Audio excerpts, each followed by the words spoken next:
In this video, I'm going to talk about a surprising love block that many people have without realizing it that can prevent them from finding their soulmate. And by watching this video, you'll find out if you have this love block too, and if so, what you can do about it so that you finally can be with your soulmate. My name is Stefan Gonick. I'm an expert EFT practitioner and founder of the Soulmate Attraction Academy from single to soulmate.me, and this is Love Talk Q&A. Now, of course, you want to find your soulmate. You want to find your soulmate. So, this question, will finding your soulmate ruin your life, may seem like a strange one. How in the world could that happen, that finding my soulmate would ruin my life, right? But if you haven't found your soulmate after looking for a long time, then there must be one or more things blocking you from finding your soulmate, that is getting in the way. Because in my experience, if you remove all the blocks, your soulmate shows up. So one of a particularly interesting block of many potential blocks that people can have is the one captured by that question. Will your soulmate ruin your life? So what could be going on here? Well, the idea here is that in spite of the fact that one part of you really wants to find your soulmate, maybe even desperately wants to find your soulmate, right? There's another part of you that is scared of potential negative consequences to your life when you do find your soulmate. And what could these negative consequences be? Well, for instance, there could be these fears that are either subconscious or you may even be consciously aware of them, where you think, well, if I find my soulmate, it's going to lead to some kind of really big, major relationship, potentially marriage, things like that. And the fears would be along the lines of, if I find my soulmate and we get married, then I'm afraid of being controlled, or I'm afraid of being smothered. I'm afraid that I won't be able to do the things that I want to do, that I won't be able to spend time with friends. I won't be able to do activities that I currently do that I really like a lot. I'll have to give all that up. Okay, so there's these kinds of negative consequences where, I'm afraid that I will lose myself in the relationship completely and I'll kind of disappear, right? So these are, fearful negative consequences of actually finding your soulmate in spite of how much you really want to find this person. So if these fears are strong enough, it can cause you to greatly sabotage your search for your soulmate. It can make you blind to your soulmate standing right in front of you. It can make you, start seeing this person's stuff, but do things to sabotage the situation. Or you might just run away in fear. You see somebody who's amazing, right? Seems like an incredible person, potentially your soulmate, but then that fear gets triggered and you kind of go run away screaming in your head, right? So as long as that block is there, it can be a really difficult thing. So I'll share an example from my own life. When I first started working on my own challenges around finding my soulmate, I got in touch with a block or fearful belief that I had, a block, where I had this idea that once I got married, so this, in a way, it wasn't about my soulmate, except for the fact that I wanted to get married, and if I met my soulmate, well, if I met somebody that amazing as my soulmate, then of course that would lead to getting married, right? Which was my goal. But on the other hand, I had this fearful belief that once I got married, and it didn't matter who I was married to, just the act of getting married, I would lose all independence, and that my wife would be in complete control of me. I would have to do every single thing that she wanted me to do, and I would have to stop doing anything she didn't want me to do, right? So she would have all the power, all the control, and I would have none. And that doesn't sound like a very enjoyable prospect in getting married, right? So, if you think about our soulmate is, kind of by definition, this is like the best possible person for us. So on the one hand, that's great. On the other hand, any fears we have about what could happen down the road, we're going to feel more strongly with our soulmate than anybody else in the world, right? So it's one of these sad paradoxical things where meeting our soulmate can end up triggering these intense fears that can make our soulmate feel like the scariest person on the planet. So we need to be able to clear these things out. So the question is, what can we do about this?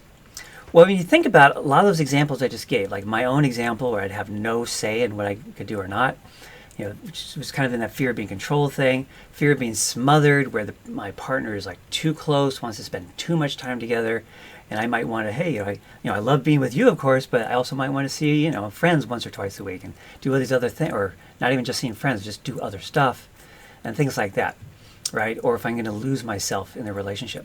What a lot of these have in common is a difficulty in having boundaries in a relationship, right? So when you think about it, if my partner, is telling me to do something that I don't really want to do, then if I have the ability to say, I'm sorry, but I'm not comfortable doing that, or I don't want to do that, that's me having a boundary, and then I can't be controlled, right? Or if she wants me to stop doing something that I really want to do, that's important to me, I can say, I understand you don't want me to do that, and it makes you uncomfortable, and I'll do whatever I can to help you be comfortable with it, but this is an important part of who I am, and so I really want to keep doing it, right?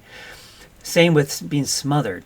If your partner says, wants to spend 24/7 with you, and you want to, of course, spend lots of time with your partner, but also do things separately. Again, it's around having boundaries. I love you, I love being with you, and I want to spend some time with my friends, and I want to do some stuff on my own, things like that. So the ability to have boundaries is a really key factor in a lot of these fears. So then the question is, if you have trouble having boundaries, where did that come from? Well, all of these blocks that we have in our love life come from our experiences in childhood. So in particular, if we're dealing with the difficulty of having boundaries, that means that as we were growing up, in some way we were prevented from having any kind of boundaries as a child. We were taught that it wasn't okay for us to have boundaries. And how could that happen? Well, let's say you have a very sort of angry, dominating parent who is able to overpower us and control us just with the force of their personality, or by getting really angry and yelling at us. And if we try to stand up for ourselves, which is the first step around having a boundary, that parent might get even angrier and louder. So it becomes clear, the message is, it's not okay for me to have boundaries.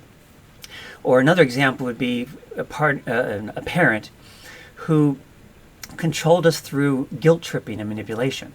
So it wasn't that we were being overpowered, it's that if we tried to have a boundary, they would make us feel so guilty that we would collapse, we would give in. And again, the message was, it's not okay for us to have boundaries. So the end result is we would grow up as an adult who now has a really hard time having boundaries with partners. That was one of my issues also, is that I had a really hard time saying no to a girlfriend about anything I thought that she wanted from me, whether she asked for it or if I just thought she wanted it from me. And she didn't even have to ask, right? I had a really hard time saying no, which is what led to that that fear around marriage for me. So that's a common thing for a lot of people. And then the more extreme cases where you might lose yourself completely. So again, there's going to be experiences in childhood where the best survival strategy in that family was to put all of our attention to trying to please our parents to the extent that we lose touch with ourselves, right? So we lose touch with what we're feeling, what we're wanting, what we're needing, things like that. And then that becomes this life pattern that we do in all of our relationships and as an adult. So that would lead to the fear that when I finally find my soulmate, which part of me says, yay, another part of me goes, I'm going to lose myself with that soulmate. So even though it's going to be this incredible, amazing person, I'm still going to lose myself, and that's really painful to lose ourselves, right? Because then we're not even really in the relationship. So the solution is to use EFT to heal these kinds of experiences. So I can't just give you one thing to do, because there's a number of different variations on this idea of how could finding my soulmate ruin my life, and you have to address it specific to that one.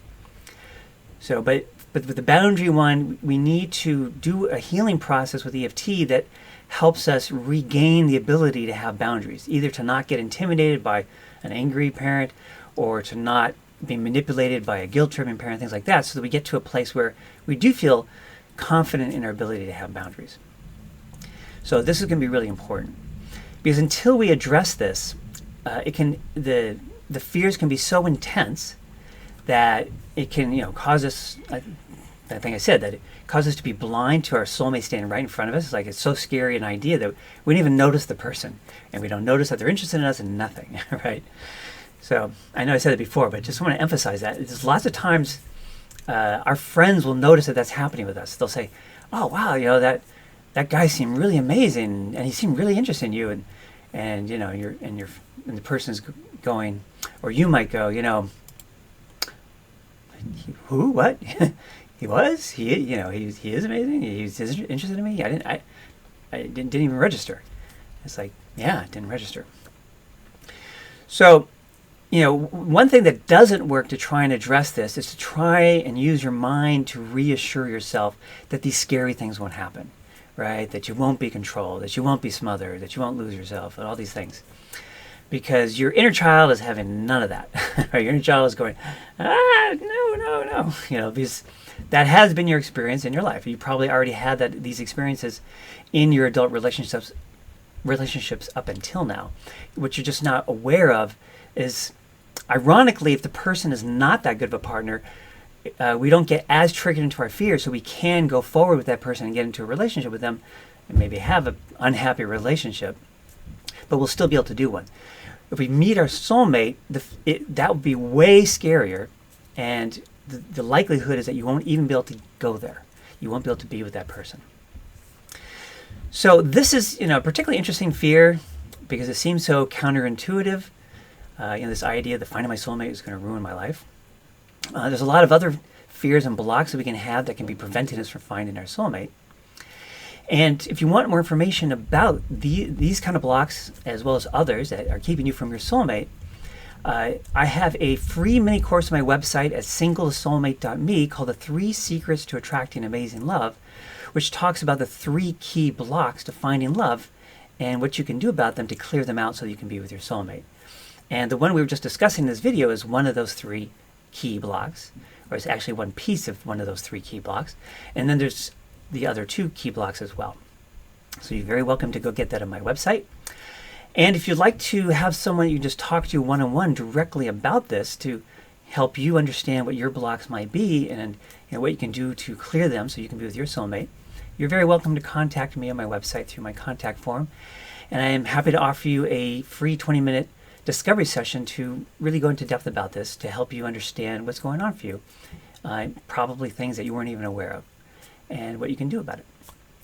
So anyway, I hope this video was helpful. If it was, it would really help me if you take a second to like the video and subscribe to my channel to get my latest videos about EFT and finding your soulmate. And keep tapping and clear your blocks to finding love so that you too can find your soulmate.